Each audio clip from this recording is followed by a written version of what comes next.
सहनावतु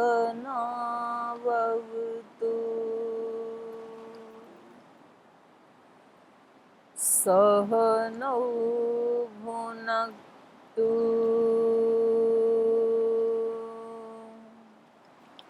सह वीर्यं करवावहै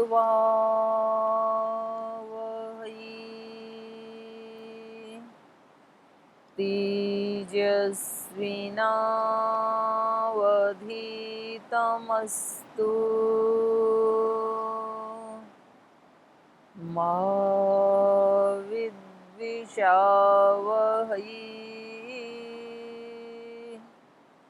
ॐ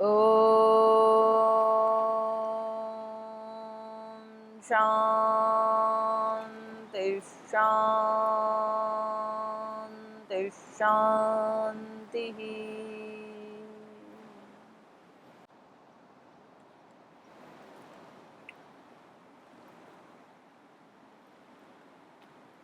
कल हम रामायण में चर्चा कर रहे थे कि राम कैसे हैं। अभी राम का नाम तो नहीं लिया, ये पूछ रहे हैं। नारद जी बता रहे हैं वाल्मीकि जी को, रक्षिता स्वस्य धर्मस्य रक्षिता च स्वजनस्य, जो अपने धर्म का भी रक्षक हो और अपने स्वजनों का भी रक्षक हो। ये दोनों बातें कल हमने काफ़ी विस्तार से इनकी चर्चा की थी कि कुछ लोग अपने धर्म की चर्चा में, अपने धर्म के रक्षण में तत्पर रहते हैं तो फिर वो दूसरे का ध्यान नहीं रख पाते हैं। कुछ हमेशा दूसरों के ही रक्षा में लगे रहते हैं तो वो अपने आप को भुला देते हैं। लेकिन इन दोनों का बैलेंस बनाना ये आदर्श पुरुष का कार्य है।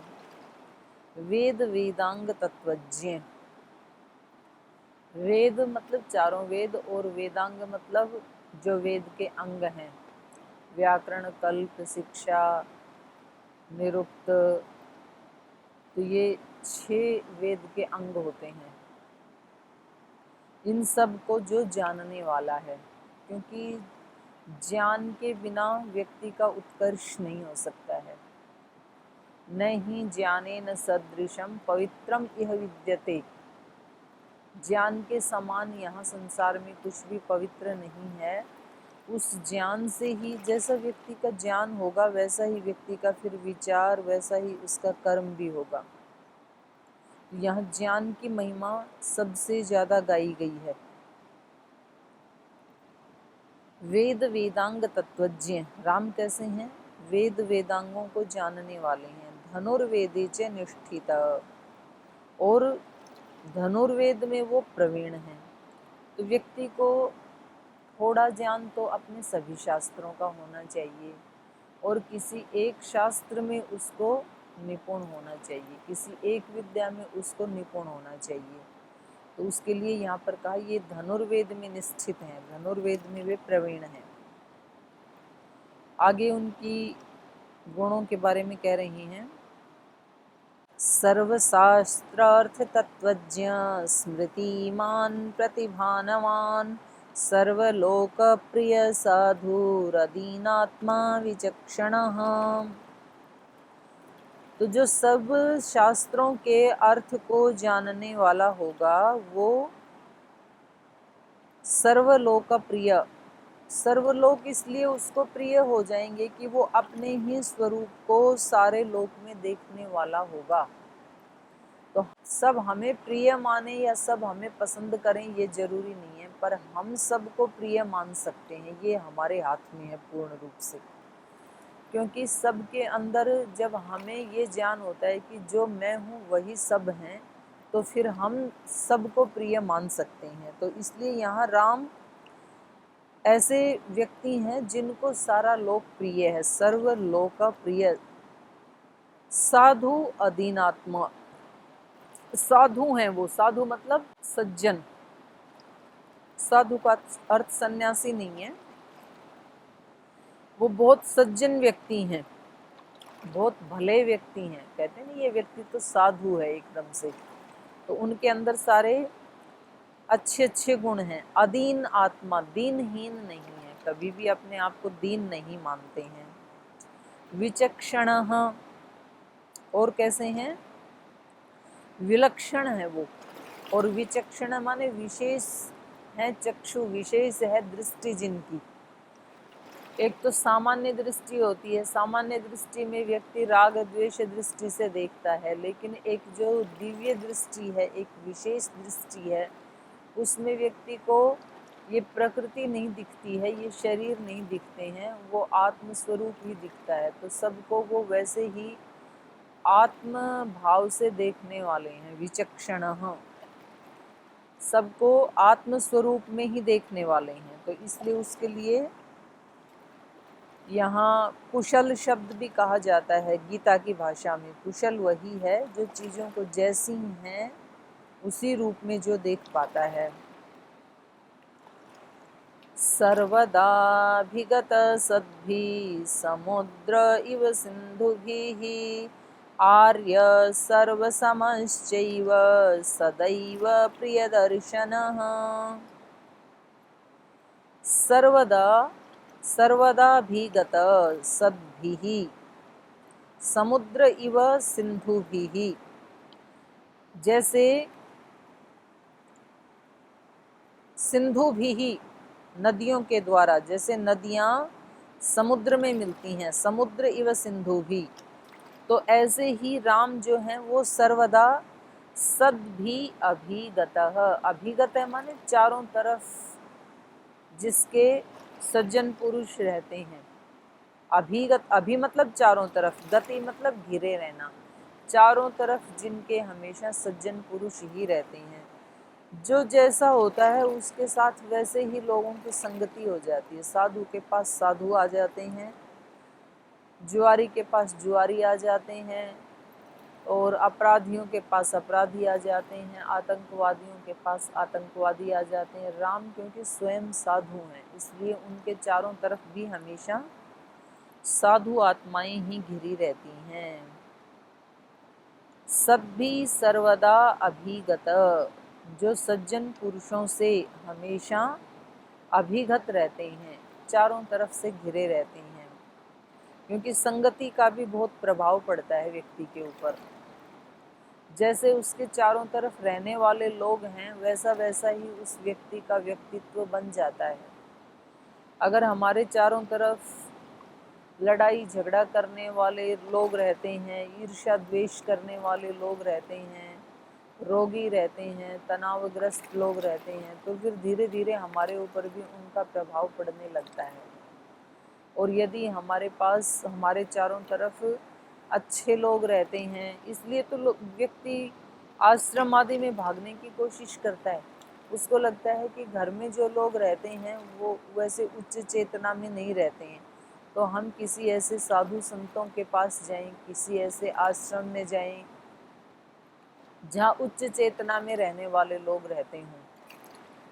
तो यहाँ श्री राम क्योंकि स्वयं उनका इतना ऊंचा चरित्र है, तो ये बता रहे हैं कि ऐसा कौन व्यक्ति है जो हमेशा सज्जन पुरुषों से घिरा रहता हो। जैसे कि समुद्र हमेशा नदियों से घिरा रहता है, चारों तरफ से नदियां आ करके समुद्र में गिरती रहती हैं।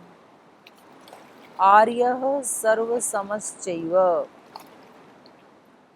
और सर्वसमः सब में समभाव देखने वाला। और आर्य कहते हैं श्रेष्ठ को। श्री अरविंद ने भी अपनी एक पुस्तक में आर्य शब्द का प्रयोग किया है, श्रेष्ठ। तो और हमारे यहाँ पहले ये संबोधन में भी यही बोलने की प्रथा थी। आप रामायण में भी ऐसे देखेंगे और महाभारत में भी ऐसे ही देखेंगे। जब कोई महिलाएं पुरुषों को संबोधित करती हैं तो वो आर्य बोलती हैं, और पुरुष भी पुरुष को आर्य बोलते हैं। सुमंत आर्य, ऐसे आपने शब्द सुना होगा जब श्री राम बोलते हैं या दशरथ बोलते हैं आर्य सुमंत। तो आर्य का मतलब होता है श्रेष्ठ। आर्य सर्वसमश्चैव सदैव प्रियदर्शनः, और सदा ही वो क्या रहते हैं? प्रिय दर्शन, उनका दर्शन सदा ही प्रिय मालूम होता है। श्री राम का दर्शन हमेशा प्रिय ही लगता है सब लोगों को, क्योंकि वो सबको प्रियता से देखते हैं, इसलिए सब लोगों को भी वो बहुत प्रिय लगते हैं। जिसके चित्त में निर्मलता होती है ना, वो हमेशा सबको प्रिय लगता है। जैसे छोटे बच्चे हमेशा सबको प्रिय लगते हैं। वो छोटे बच्चे चाहे मनुष्य के हों, चाहे पशु पक्षियों के हों, गाय का हो, हिरण का बच्चा हो, क्योंकि उनके चित्त में निर्मलता है। जैसे ये बहती हुई नदी हमेशा निर्मल दिखाई देती, प्रिय दिखाई देती है, क्योंकि इसके अंदर निर्मलता है। जब कहीं जल इकट्ठा हो जाता है तो फिर वो सड़ने लगता है, तो उसका दर्शन प्रिय नहीं होता है। और ये क्योंकि हमेशा ये गतिमान है, आगे बढ़ रहा है, तो इसमें कोई गंदगी रुक नहीं सकती है। तो इसलिए इसका दर्शन जब भी देखें तो ऐसे लगता है इसके किनारे बैठ करके बस इसी को देखते रहें, और कोई विचार आता ही नहीं है। तो प्रिय दर्शन, जितने जितने चित्त की निर्मलता होती है, वैसा वैसा उस व्यक्ति के पास रहना, उस व्यक्ति को देखना, वो अच्छा लगता है, देखने में प्रिय लगता है। तो राम कैसे हैं? प्रिय दर्शन।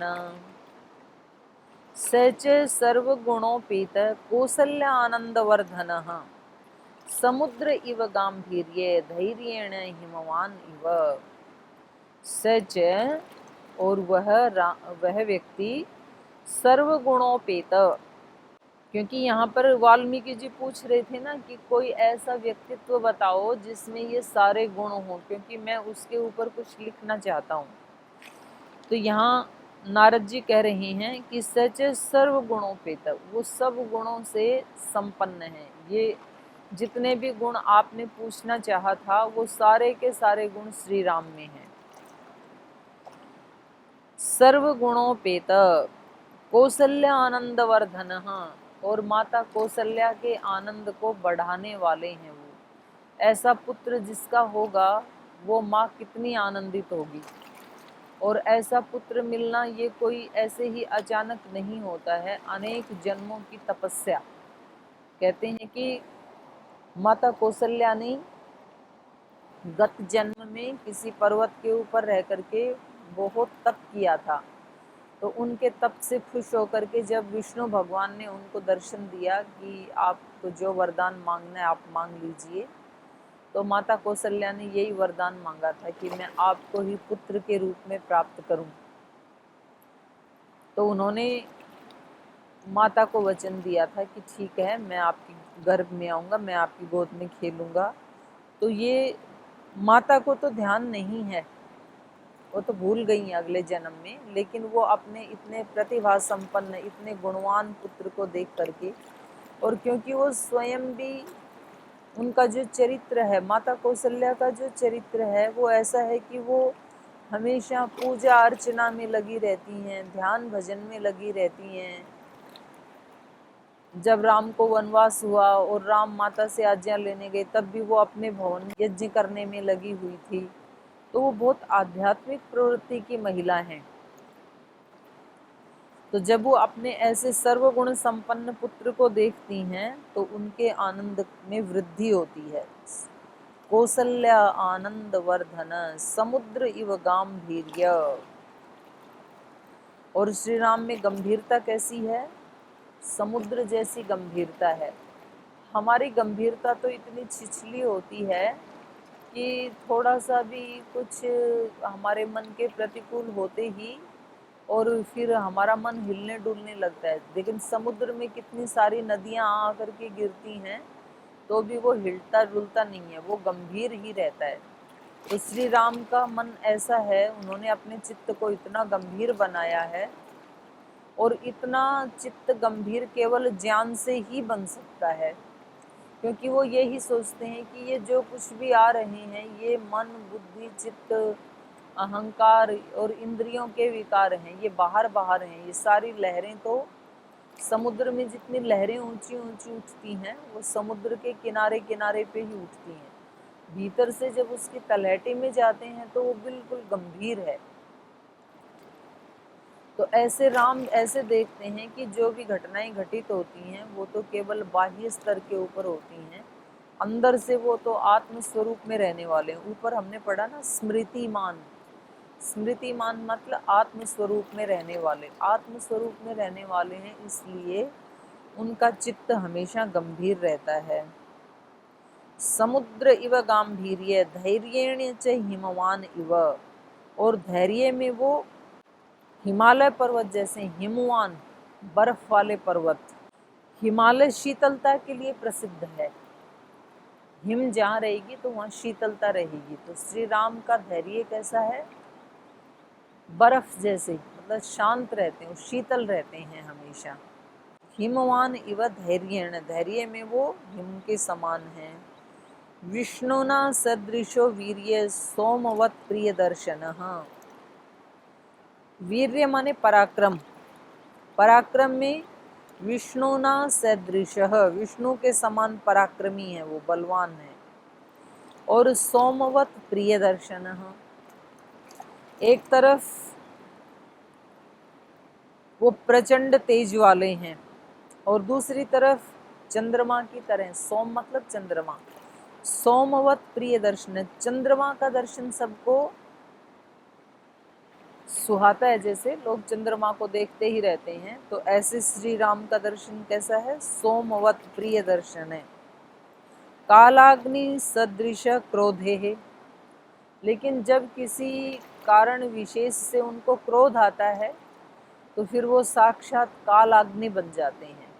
मतलब अगर कोई ऐसा दुष्ट व्यक्ति सामने आए जो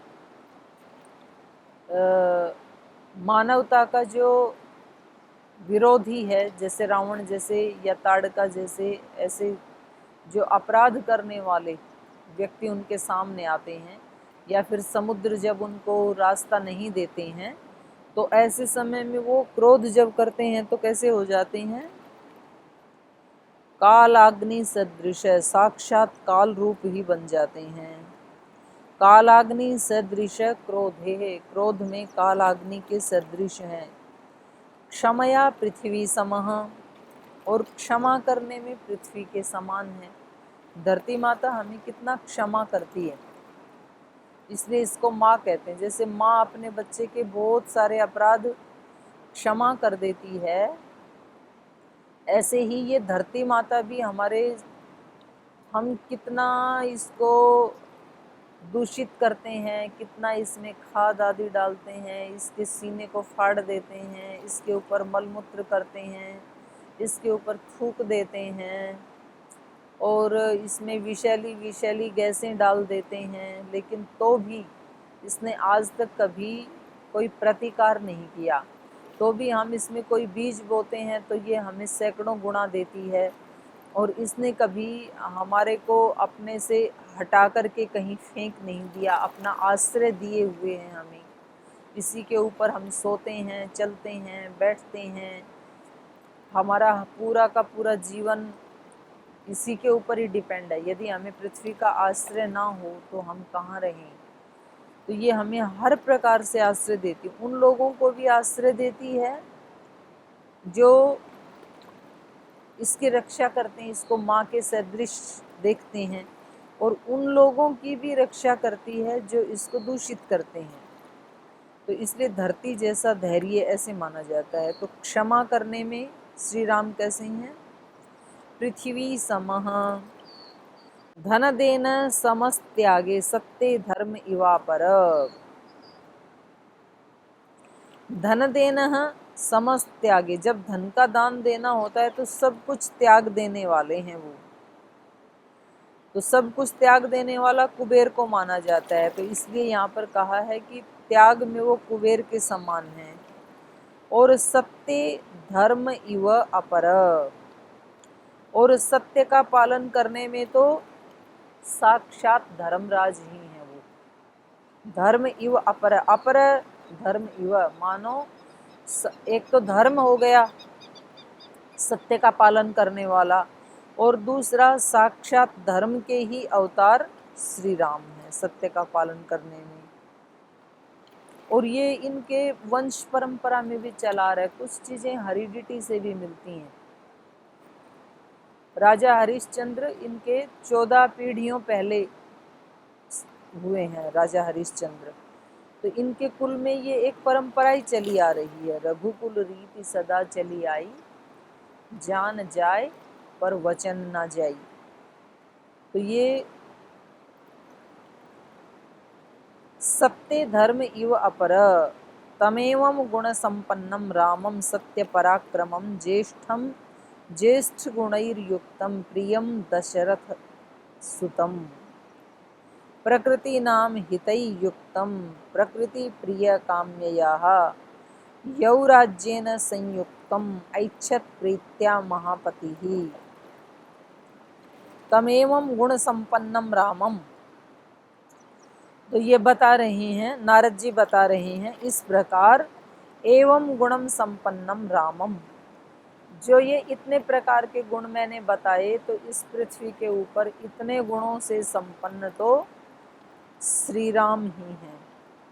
और सत्य पराक्रमम, सत्य पराक्रम वाले हैं श्री राम। ज्येष्ठम ज्येष्ठ गुणयुक्तम, वो अपने भाइयों में भी ज्येष्ठ हैं, और गुणयुक्तम ज्येष्ठम, गुणों में भी ज्येष्ठ, गुणों में भी बड़े हैं और अपने भाइयों में उम्र में भी बड़े हैं। ज्येष्ठम ज्येष्ठ गुणयुक्तम प्रियम दशरथ सुतम।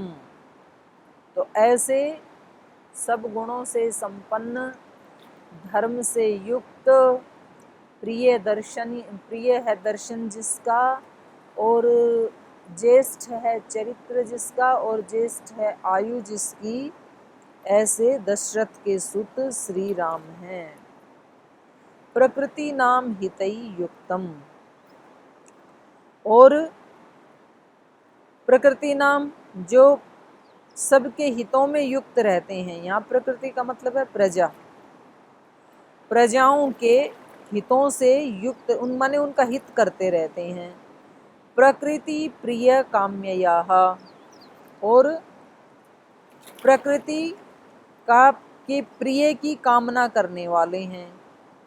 यौराज्येन संयुक्तम, और जो युवराज हैं, युवराज से माने उनको युवराज पद मिला हुआ है। यौराज्येन संयुक्तम ऐच्छत् प्रीत्या महीपति ही, जिनको युवराज के रूप में, जो महीपति, महीपति माने राजा, राजा दशरथ जिनको युवराज के रूप में प्रीति पूर्वक नियुक्त करना चाहते हैं, तो ऐसे श्री राम हैं।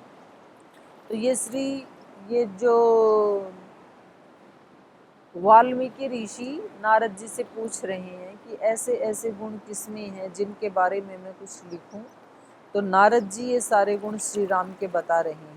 तो इनको श्री राम को विष्णु का अवतार माना है। वैसे हम सभी विष्णु के ही अवतार हैं।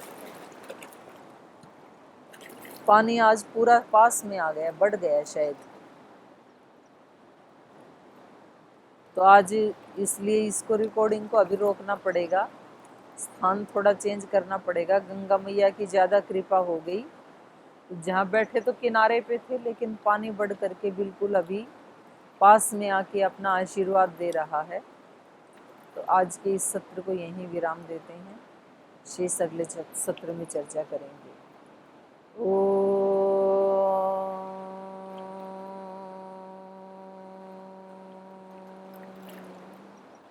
शांति शांति शांति। श्री गुरुभ्यो नमः।